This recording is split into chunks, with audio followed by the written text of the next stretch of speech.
Senior నాయకులు, మాజీ రాష్ట్ర కమిటీ సభ్యులు,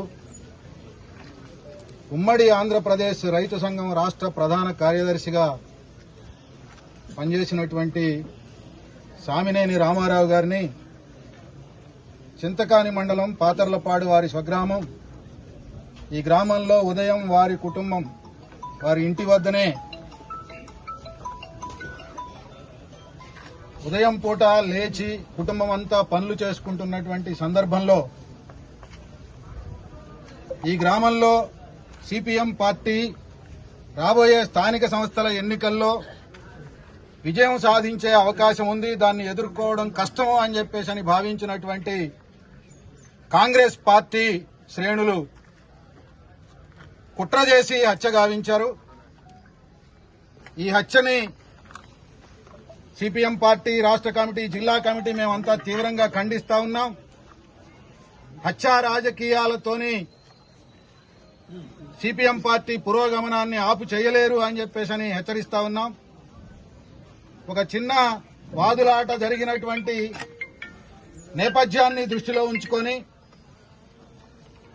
దసరా పండుగ సందర్భంలో జరిగినటువంటి ఘటన దాన్ని దృష్టిలో ఉంచుకొని ఈరోజు ఆయన్ని హత్య చేయాలని చెప్పేసి కుట్ర పన్ని కొంతమందిని పురమాయించి కొంతమందిని ప్రయోగించి హత్య చేసినట్టుగా హత్యకి ప్రత్యక్ష సాక్షిగా ఉన్నటువంటి వారు చెప్తున్నటువంటిది చూస్తే అర్థమవుతా ఉంది. అందువలన పోలీసు యంత్రాంగం కూడా ఇవాళ అధికారంలో కాంగ్రెస్ ఉంది కాబట్టి ఇక్కడ నుంచి కాంగ్రెస్ నాయకులు అట్లాగే ఈ శాసనసభకు ప్రాతినిధ్యం వహిస్తా ఉన్నటువంటి డిప్యూటీ చీఫ్ మినిస్టర్ బట్టి విక్రమార్క గారు ఉన్నారు కాబట్టి ఒత్తిడికి లోనయ్యి రకరకాల దుష్ప్రచారాలు ప్రయోగాలు చేస్తున్నటువంటి వాటికి లోను కాకుండా, ఒత్తిడికి గురి కాకుండా సరి అయినటువంటి పద్ధతుల్లో దీనికి కారకులైనటువంటి వాళ్ల మీద తగిన చర్యలు తీసుకోవాలని చెప్పేసి డిమాండ్ చేస్తా ఉన్నాం. ఈ కేసు పూర్వాపరాలు క్షుణ్ణంగా పరిశీలించి దోషులని కఠినంగా శిక్షించాలి అని చెప్పేసి డిమాండ్ చేస్తా ఉన్నాం. హత్యా రాజకీయాలనేవి సభ్య సమాజంలో ఈనాడు ఎక్కడా లేనటువంటి పరిణామం మనం చూస్తున్నటువంటి నేపథ్యంలో మధుర నియోజకవర్గంలో గత 2 సంవత్సరాల క్రితం ఒక ఘటన జరిగింది. కాంగ్రెస్ వాళ్లే సిపిఎం పార్టీ కార్యకర్తను చంపేశారు. మళ్లీ ఇవాళ సిపిఎం నాయకుడిని సామినేని రామారావు గారిని కూడా ఆ కాంగ్రెస్ పార్టీకి చెందినటువంటి వాళ్లే కుట్ర చేసి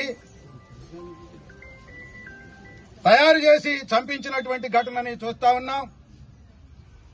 ఏ ధైర్యంతో ఇక్కడ జరుగుతా ఉంది అనే దానికి ఈ ప్రభుత్వం సమాధానం చెప్పాల్సినటువంటి అవసరం ఉంది.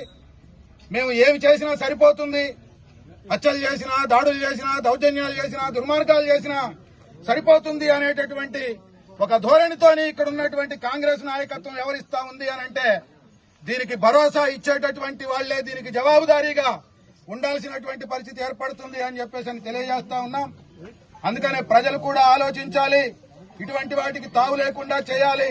ఈ నియోజకవర్గంలో గూండాయుధం, రౌడీయుధం, పెత్తందారీతనం, పక్షపాతంతో వ్యవహరిస్తున్నటువంటి శక్తుల గురించి అంతా కూడా ఆలోచించి అప్రమత్తంగా ఉండి ఈ నియోజకవర్గంలో శాంతి భద్రతలను నెలకొల్పుకోవడానికి అవసరమైనటువంటి పద్ధతుల్లో ప్రజలు ఆలోచించాలని చెప్పేసి విజ్ఞప్తి చేస్తా ఉన్నాం.